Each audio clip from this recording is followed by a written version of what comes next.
台中一個80歲阿嬤，正累目睭的四周圍會脹、會刺痛，甚至目睭擘袂開，原來是生皮蛇。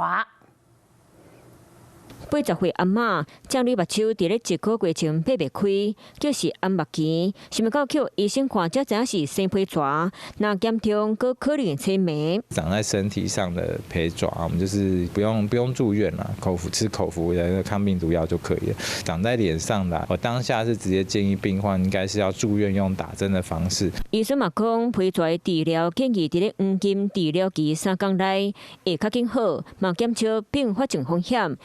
經痛嘛，較袂遐痛。不要熬夜啊，早睡早起，然後運動，這是基本的。現在有新型的疫苗啊，它這個保護力啊，可以長達10年。這幾年生皮蛇20、30歲的少年仔，哪來那濟？因為愛做暗光鳥，醫師就講，皮膚若親像生皮遐，感覺會丟咧，痛甲真歹困，千萬唔通家己抹藥化，較袂耽誤治療時期。